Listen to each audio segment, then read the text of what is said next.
Ce journal vous est offert par DACO SARL, société d'expertise comptable et de fiscalité.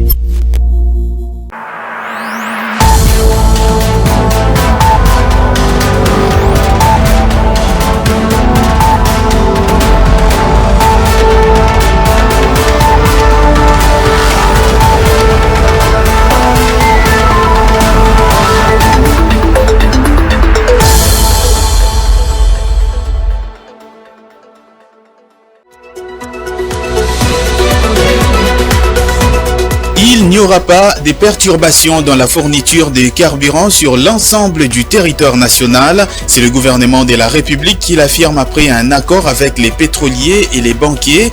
Les détails à suivre dès le début de cette édition du journal. Et puis le malaise se poursuit au sein de la société de transport Transacademia. Les conducteurs des engins de cette entreprise publique sont en grève depuis le début de la semaine.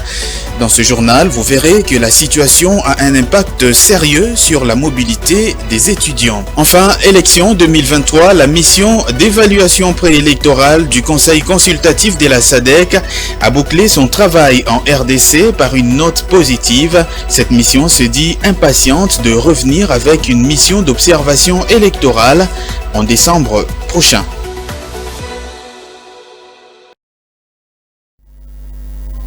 Il est temps de vous informer. Bienvenue à toutes et à tous sur Ecofin Télévision pour cette nouvelle édition du journal.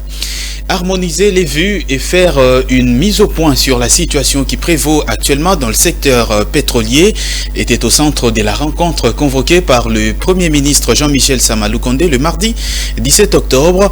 Les ministres des Finances et des Hydrocarbures, les représentants des banques ainsi que ceux de la profession pétrolière ont rehaussé de leur présence à cette séance de travail.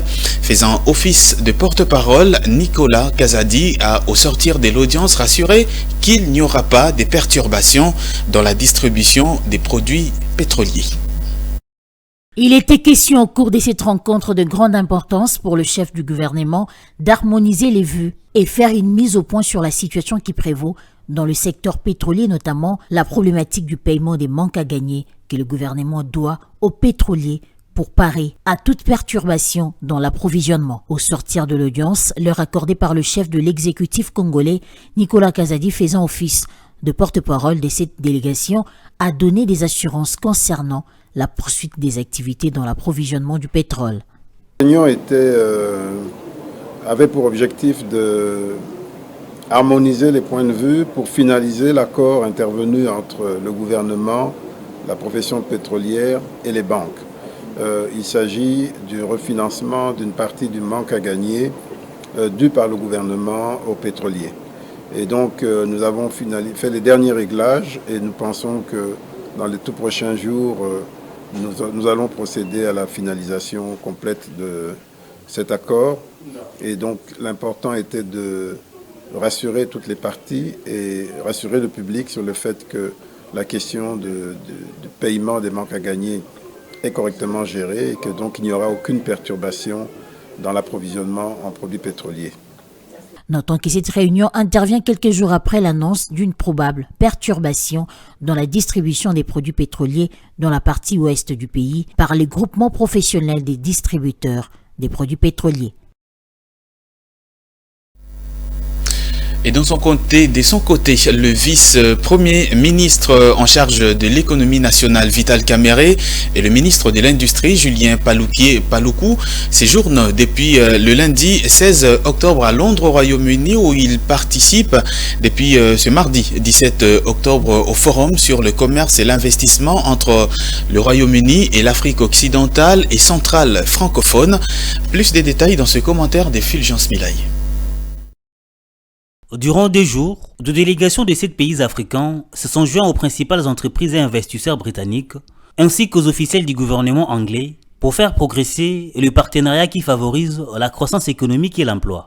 Ces forums, organisés par UK Export Finance, l'agence britannique des crédits à l'exportation, et d'UM Invest, rassemblent des représentants de la République démocratique du Congo, du Bénin, du Cameroun, de la Côte d'Ivoire, de la Guinée, du Sénégal et du Togo, pour discuter des nouveaux échanges commerciaux et des opportunités d'investissement qui profiteront aux parties prenantes. Dans ces forums, Les représentants prendront part à des discussions personnalisées et à des tables rondes pour explorer les nouvelles opportunités commerciales dans des domaines clés tels que l'agriculture, l'énergie et les soins de santé. Il est prévu que les vice-premiers ministres congolais en charge de l'économie nationale, Vital Kamerhe, s'expriment pour notamment circonscrire l'état des échanges, commerciaux entre la République démocratique du Congo et la Grande-Bretagne et faire part aux investisseurs de multiples opportunités qu'offrent les pays. Informer le président de la Commission électorale nationale indépendante, Denis Kadima, sur les objectifs de leur mission en RDC était l'objet de la visite de la mission d'évaluation préélectorale du Conseil consultatif électoral de la SADC, une délégation conduite par sa vice-présidente à la Commission électorale nationale indépendante ce mercredi 18 octobre 2023. Cette mission de la SADC a bouclé sa mission en RDC sur une note positive. En mission d'évaluation préélectorale depuis une semaine, cette délégation conduite par la vice-présidente de la SADC s'est entretenue avec le président de la CENI, Denis Kadima. La mission de cette délégation a consisté prioritairement à évaluer si l'environnement politique et sécuritaire du pays est propice à la tenue des élections libres, équitables, transparentes, crédibles et pacifiques, conformément aux principes et lignes directrices révisées de la SADC, mais également jauger le cadre légal et constitutionnel régissant les élections présidentielles, législatives et des conseillers communaux du 20 décembre 2023. C'est ce sur quoi est revenu le numéro 2 de la communauté de développement de pays de l'Afrique australe au sortir de leurs échanges. Nous sommes ici pour mener une évaluation préélectorale. Nous voulons également nous être saisis de la situation politique et de la situation sécuritaire du pays pour voir si elle se prête à la tenue des élections. Nous évaluons également le cadre juridique, notamment la Constitution, la loi électorale. Avant de mettre en avant la satisfaction qui se dégage de la mission effectuée par la délégation, prête à revenir lors des consultations électorales pour accompagner la mission d'observation électorale attendue en décembre 2023. La CENI est un acteur clé dans ce processus électoral. C'est pour cela que nous sommes venus rencontrer le président afin d'évaluer l'état de préparation de la CENI pour l'organisation des élections. Oui, nous sommes satisfaits. Nous sommes impatients de revenir lors des élections avec la mission d'observation que nous allons accompagner. Cette nouvelle mission s'inscrit dans la continuité des actions menées dans le cadre de la consolidation de la paix ainsi que du renforcement de la démocratie et du système électoral. Dans le reste de l'actualité, le ministre congolais en charge de la recherche scientifique Gilbert Kabanda a réuni en début de semaine ici à Kinshasa plusieurs scientifiques congolais autour d'une table pour réfléchir sur la mise en œuvre des résultats du premier conclave du génie scientifique congolais qui a eu lieu tout récemment ici à Kinshasa, avec pour objectif réfléchir sur comment mettre à la disposition du public toutes les inventions exposées lors de cette activité. Cet événement scientifique de grande envergure et historique a récolté un succès franc, éclatant. Autant aussi les résultats pertinents ont fait couler beaucoup d'encre et de salive. Mais qu'en est-il après? Juste le temps de digérer ensemble des résolutions, le temps est maintenant sonné pour aller dans le concret. Pour faire clair, il s'agit de rendre une à une toutes ces conclusions du conclave consommables par tous les Congolais de toutes les échelles socio-économiques. Tel est l'exercice auquel s'emploie le ministre de la Recherche scientifique et Innovation technologique, avec autour de lui tous les artisans et protagonistes en capacité d'être impliqués dans cette nouvelle phase cruciale de mise en œuvre. C'est le sens à donner à cette première séance de travail. Tous les grands cerveaux ou presque ont répondu présents et ont pris une part active aux échanges. Faisant une petite rétrospective de la prise de ses fonctions, le ministre Kabanda a évoqué la refondation de la recherche scientifique dans toutes ses formes au Congo. En d'autres termes, il avait pris un engagement ferme de propulser le ministère de la Recherche scientifique et Innovation technologique. D'où le challenge de mettre en œuvre les résolutions du conclave dans le meilleur délai raisonnable. Et dans cet esprit, tous les résultats ou les produits de ces inventions made in Congo, issus du conclave du génie scientifique congolais, devaient être concrètement consommables au plus tard début janvier 2024, mission difficile mais pas impossible. Dans la poursuite des efforts de l'amélioration de la qualité de l'enseignement, le ministre en charge de l'EPST, Tony Mwaba, a, lors du dernier conseil des ministres du gouvernement, présenté un projet de construction des nouvelles écoles officielles à travers le territoire de la RDC, mais aussi l'implémentation ou l'implantation des banques dans les différents territoires où seront érigées ces écoles. Une initiative saluée par l'opinion qui, du reste, demeure optimiste pour sa mise en application. Igor Biwaka et Pichunzita. D'après le ministre de l'Enseignement primaire, secondaire et technique, ce projet permettra l'érection de nouvelles infrastructures scolaires, dites écoles officielles de référence, avec une capacité d'accueil d'au moins 2000 élèves. Un projet faramineux initié dans l'optique d'améliorer les conditions d'apprentissage, mais aussi la qualité de l'enseignement. Dans le même cadre, des banques seront implantées dans des sites où seront bâties ces écoles. Ce, pour faciliter aux enseignants l'accès à leurs émoluments et les éviter la peine de parcourir de longues distances. Pour Oli Mandiangou, chef d'établissement au sein de l'école Révérend Kim, ce projet s'inscrit dans la bonne dynamique de la vision de la gratuité de l'enseignement portée par le chef de l'État Félix-Antoine Tshisekedi. Les impressions sont centrées du côté positif. Parce que vous savez, lorsque l'autorité du titel, qui est le professeur Tony Mwaba, prend une telle disposition, c'est une disposition qui accompagne ce que nous appelons la gratuité de l'enseignement. Et quand on doit ériger certaines écoles dans différentes provinces, ça va accompagner cette volonté du chef de l'État qui est celle de la gratuité de l'enseignement, qui est bien évidemment dans la constitution de notre pays. Vous savez, cette gratuité n'a pas été opérationnelle pendant des années et des années. Je pense que c'est une décision louable qui pourra certainement accompagner l'enseignant congolais dans sa dimension pédagogique. Si on matérialise ces projets, ça va vraiment accompagner la volonté non seulement du gouvernement, mais aussi du peuple congolais qui veut que chaque enfant étudie dans de bonnes conditions. Le dit projet a été soumis lors de la 115e réunion du Conseil des ministres. À noter qu'au total, 1035 écoles ont déjà été construites depuis la mise en œuvre de la gratuité de l'enseignement. Les agents ayant œuvré lors de la tenue des 9e Jeux de la francophonie à Kinshasa ont manifesté hier mardi 17 octobre, mais également ce mercredi devant le ministère des Finances pour exiger le paiement de leur salaire. Ils demandent ainsi l'implication personnelle du chef de l'État, Félix-Antoine Tshisekedi. Retour sur la journée de mardi. Devant le ministère des Finances, les manifestants réclament le paiement de leur salaire, jamais reçu depuis qu'ils ont commencé à travailler pour le compte du Comité national de 9e Jeux de la francophonie. Ils affirment n'avoir jamais reçu une quelconque rémunération avant, pendant et après le jeu. Pourtant, se plaignent-ils, le travail a été réalisé correctement. Nous réclamons nos émoluments, nous n'avons pas travaillé en vain. Nous exigeons des autorités le paiement de ces émoluments. En partie, c'est par nos efforts que les Jeux de la francophonie se sont bien déroulés dans notre pays. En vertu de cela, les autorités nous doivent quand même ce qui nous revient de droit.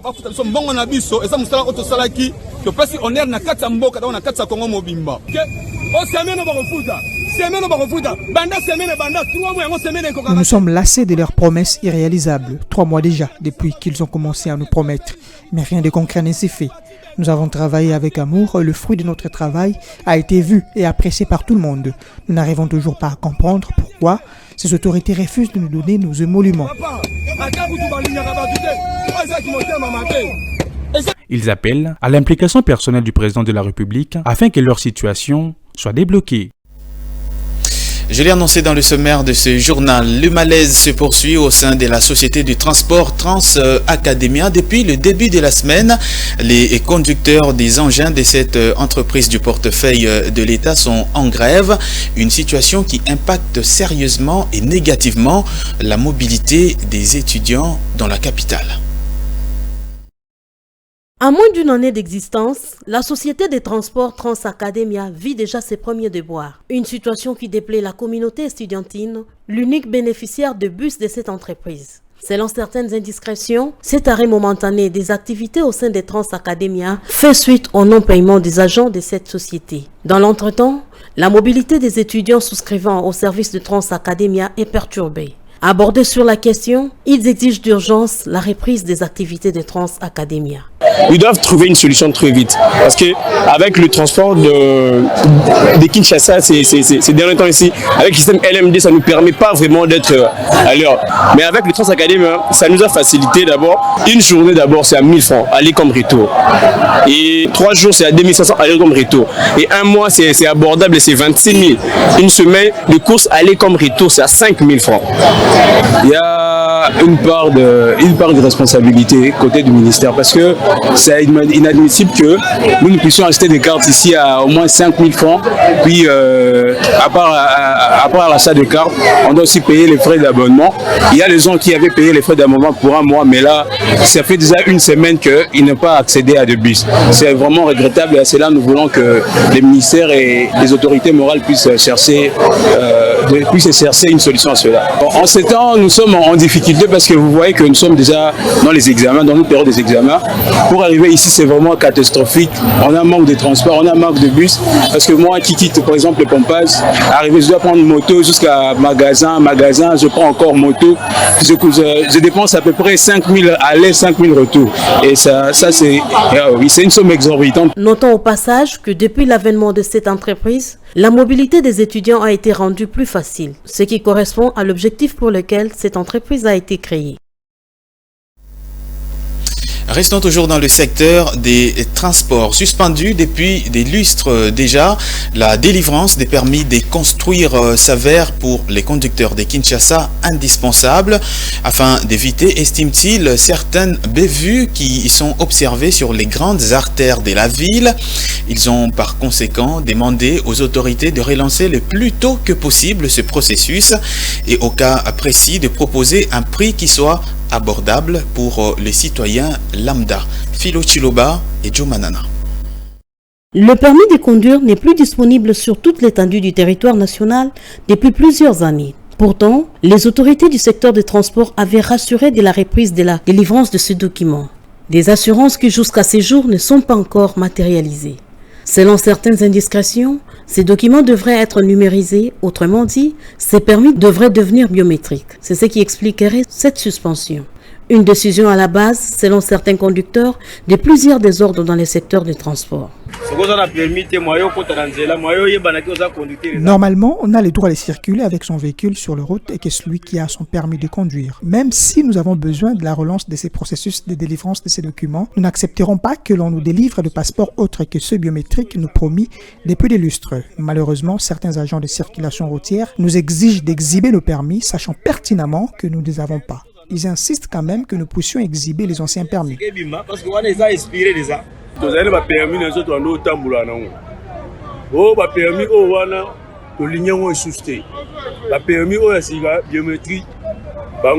Nous nous promenions à l'époque avec nos permis de conduire et on nous a exigé de nous en débarrasser sous prétexte que l'on délivrera un autre biométrique. Et puis, quand nous avait annoncé la délivrance de ces permis de conduire, rien de concret ne s'est fait jusqu'à ce jour. Paradoxalement, on nous exige d'exhiber ces permis en cas de problème. Permis de conduire et bixo lieu ko sala kuno bomi muto ko sala kuna taba ba 4 ans yo ba okati yo ka 6 mois pa moto za permis na siko sans permis de tambo eza identité mbimba. Abordé sur la question lors du dernier briefing, le ministre des Transports Marc Ekila a fait savoir qu'une démarche est en cours pour enregistrer tous les identifiants et leur accorder un numéro unique. La saison pluvieuse avec ses séries d'orages à Kinshasa accentue dans certains quartiers de la capitale la situation d'insalubrité accentuée, ce malgré les initiatives urbaines d'assainissement comme Kin Bopeto qui visait, vous allez vous le rappeler, de revêtir la capitale congolaise de sa plus belle robe. Face à cette situation, quelques Kinois ont demandé ce mercredi l'implication urgente des autorités de la ville. C'est un reportage de Grace Luyanga, Gérès Lotete et Ruben Manata. L'insalubrité n'est plus à démontrer à Kinshasa. C'est un fait qui afflige la population de cette ville qui ne cesse de déplorer cette situation lamentable à la base de plusieurs maladies et qui ternit l'image de la capitale congolaise. Des tas de déchets qui jonchent des grandes artères, des eaux stagnantes dans des canalisations bouchées, refoulant des odeurs nauséabondes. Une situation de statu quo pénible et insupportable, laissant entendre une certaine désinvolture des autorités urbaines. En plein boulevard s'érige tout un tas d'immondices. On y verse des déchets en plastique, ces feux de matières dégradables et même non dégradables. On les verse sur le rond-point Forescom également, l'avenue Lukusa, n'en parlons même pas.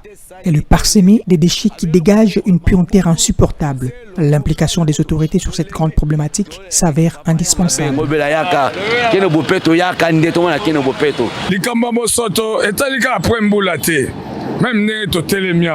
on dit Léopoldville. La question de l'insalubrité de la ville de Kinshasa n'est pas seulement à circonscrire pendant la saison de pluie. Elle est permanente, récurrente et surtout perturbe les activités commerciales. Sans oublier le fait qu'elle expose plus d'un à des risques permanents de maladies. Pour pallier à ces problèmes, ça ne demande pas autant de calcul, juste l'implication des autorités. C'est ce dont on a besoin. Une fois la volonté politique mise en application, nous ne connaîtrons plus tous ces problèmes d'insalubrité. Je suppose que les autorités ne manquent pas de moyens financiers pour le faire, car elles perçoivent régulièrement de taxes et impôts pouvant justement destiner à assainir la ville. Petit peuple, mais comment on reçoit responsabilité à la saleté? Même si les autorités ont une grande part des responsabilités dans l'assainissement de la ville, soulignons que la nécessité d'un changement de mentalité de la part de la population est nécessaire pour venir à bout de cette situation déplorable. Les élections approchent à grands pas en République démocratique du Congo et justement face aux multiples projets des sociétés, des candidats présidents de la République, dont celui des Délices et Sangha qui promet de mobiliser 110 milliards de dollars américains sur 5 ans. Une partie de l'opinion a interrogé à ce sujet ce mercredi 18 octobre par nos reporters s'est montré plutôt très favorable au projet du candidat à sa propre succession. Regardez. Un projet de société à Oyanango à... Je trouve ces projets de société présentés par ces candidats peu convaincants, d'autant plus que son parcours politique est truffé de versatilité. On l'a vu tantôt à l'opposition, tantôt proche de ceux qui sont au pouvoir. Il n'y a pas dans ces projets de société une philosophie qui puisse refléter une bride de sincérité. Moi, je perçois les candidatures de plusieurs postulants comme des simples moyens de se faire une visibilité. Je pense qu'on devrait accorder au président de la République actuelle une autre chance. Denis Sessanga, Franck Diongo, Batika Salamaseki pour le peuple congolais, Conseil de sécurité. Tous ces beaux discours, tous ces projets faramineux qui font rêver, tous, à mon humble avis, ne riment pas grand-chose tant que le pays reste confronté à des attaques unilatérales lui imposées par ses voisins. On exige le retrait de la force onusienne sur notre sol, mais ces processus peinent à se matérialiser. La population a constamment besoin des produits de première nécessité pour son alimentation. Mais sur le marché, ces produits s'affichent à la hausse du jour le jour. Nous devrons donner une autre chance au président actuel. Il fait bien son travail, malgré des crocs en jambes tant à l'échelle nationale qu'internationale. Nous le voyons. Dans un laps de temps, plusieurs projets ont été réalisés. Les autres postulants à ces postes doivent patienter pour les prochaines élections.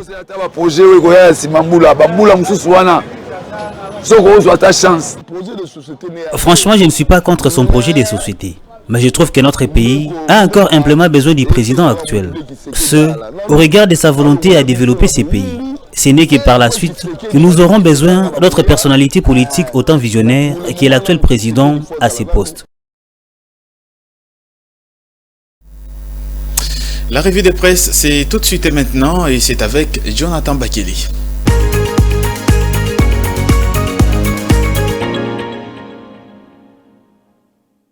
Bienvenue mesdames et messieurs dans cette revue de presse économique sur Ecofin Télévision. Débutons avec Forum des As qui titre à sa une « Carburant, il n'y aura aucune perturbation ». Le journal écrit « Le Premier ministre Jean-Michel Sama Lukonde a réuni autour de lui, le mardi 17 octobre, une séance de travail avec le ministre des Finances, celui des hydrocarbures, des représentants de banques ainsi que des pétroliers. C'est au cours de cette réunion que le gouvernement a harmonisé les vues avec les opérateurs du secteur pétrolier et évité les risques des ruptures d'approvisionnement du pays en produits pétroliers. Sama Lukonde a pris à bras le corps la problématique du paiement des manques à gagner que le gouvernement doit aux pétroliers pour parer à toute perturbation dans l'approvisionnement. C'est ce qu'a confirmé le ministre des Finances, Nicolas Kazadi, qui a donné les assurances qu'il n'y aura pas de perturbations dans la distribution des produits pétroliers. Le journal souligne, les groupements professionnels des distributeurs de produits pétroliers avaient adressé le 11 octobre courant au vice-premier ministre, ministre de l'économie nationale, un courrier relatif à la situation très difficile des sociétés pétrolières du fait non des paiements par le gouvernement de leurs créances, ce qui à l'évidence devrait rendre difficile leur capacité à renouveler leur stock. Sur le plan social, le Premier ministre ne s'est fait garde d'illusions.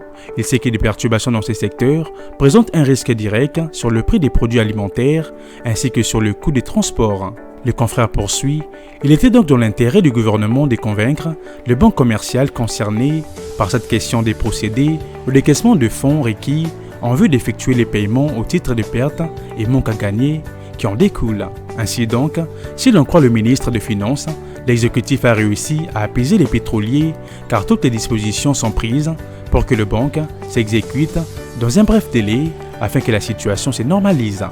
Les confrères notent, dans leurs lettres, les sociétés pétrolières menaçaient déjà d'appliquer, à dater de ce mercredi 18 octobre, un contingentement avec une adaptation des heures d'ouverture des stations-service à 17h juste, et cela pour prolonger tant soit peu la couverture pour les faibles stocks disponibles. Les pétroliers justifient cette position par le fait que la bouffée d'oxygène attendue avec le paiement par l'État de la créance des pétroliers par la voie des banquiers n'est toujours pas arrivée. Les sociétés commerciales, incapables de payer leurs fournisseurs, subissent des menaces et font face aux réclamations d'intérêts débuteurs du fait de dettes arrivées depuis longtemps à échéance. Les lignes de crédit auprès des banques sont au maximum, regrette-t-il. Pour l'instant, le gouvernement a évité ces scénarios catastrophes. L'idéal pour le gouvernement d'apporter une solution sur le long terme. C'est dans ce cadre que l'exécutif avait adopté le projet de lancement d'appel d'offres pour l'attribution de 16 blocs pétroliers à travers le pays. L'objectif est l'amélioration des recettes de l'État et l'augmentation de la production nationale du pétrole. Conclut le journal. Poursuivons cette revue de presse avec Africa News qui titre à sa 9e page « Fonction publique, Jean-Pierre Liaou dote l'administration des hydrocarbures d'un nouveau cadre organique ». Le journal note, dans le cadre de la réforme de l'administration publique, le secrétaire général du ministère des hydrocarbures est désormais doté d'un cadre et des structures organiques.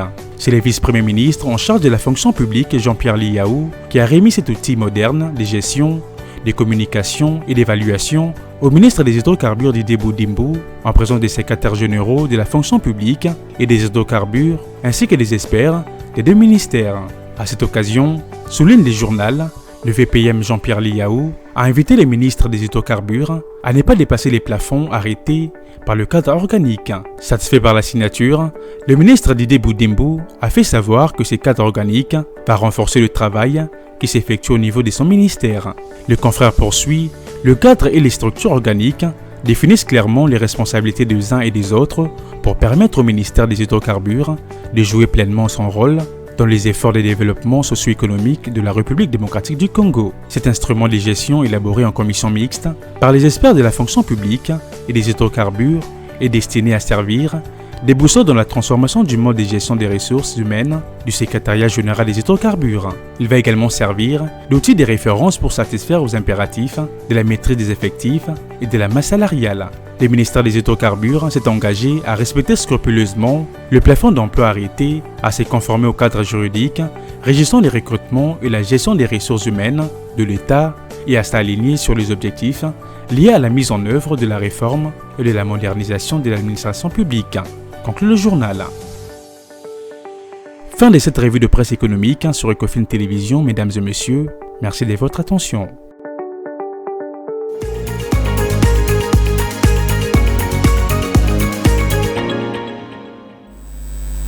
Nous sommes arrivés à la fin de cette édition du journal. En voici tout de suite le rappel des titres. Il n'y aura pas de perturbations dans la fourniture de carburant sur l'ensemble du territoire national. C'est le gouvernement de la République qui l'affirme après un accord avec les pétroliers et les banquiers. Vous l'avez vu dans ce journal. Et puis, le malaise se poursuit au sein de la société du transport Transacademia. Les conducteurs des engins de cette entreprise publique sont en grève depuis le début de la semaine.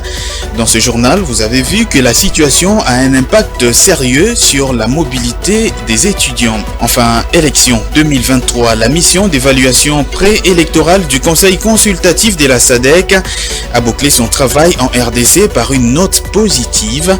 Elle se dit impatiente de revenir avec une mission d'observation électorale en décembre prochain.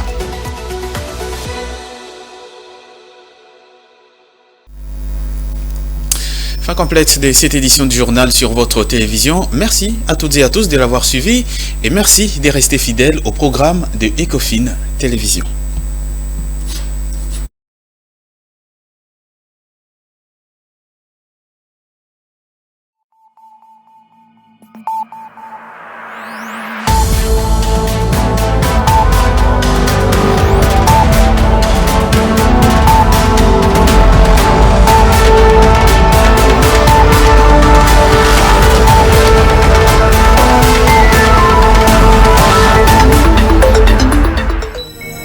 Ce journal vous a été offert par DACO SARL, société d'expertise comptable et de fiscalité. Dans une sphère médiatique, essentiellement tournée vers des contenus généralistes, où l'originalité n'a plus sa place au chapitre, où le secteur de l'économie et finance, pourtant poumon d'un État, sombre dans les oubliettes, voici enfin Ecofin Télévision. Économie et finance télévision, votre chaîne thématique essentiellement économique vous offre un contenu original. Nous traitons des questions monétaires, commerciales, énergétiques, minières, pétrolières et environnementales. Notre créneau, vous proposer des informations, des analyses, des perspectives et prévisions économiques. Ecofin Télévision vous permet également de comprendre la coopération entre les États et les institutions, sans oublier l'épineuse question de la dette. Ecofin Télévision, tout savoir sur les investissements, les échanges commerciaux, la balance commerciale et la balance des paiements, le taux d'échange, l'état des lieux de la lutte contre les détournements des finances publiques, la coopération bilatérale ou multilatérale. Ecofin Télévision vous explique comment l'économie nationale est directement liée à l'économie mondiale. Notre particularité fait notre originalité. C'est pourquoi nous disons Ecofin Télévision, mieux que savoir sur l'économie et finances, comprendre.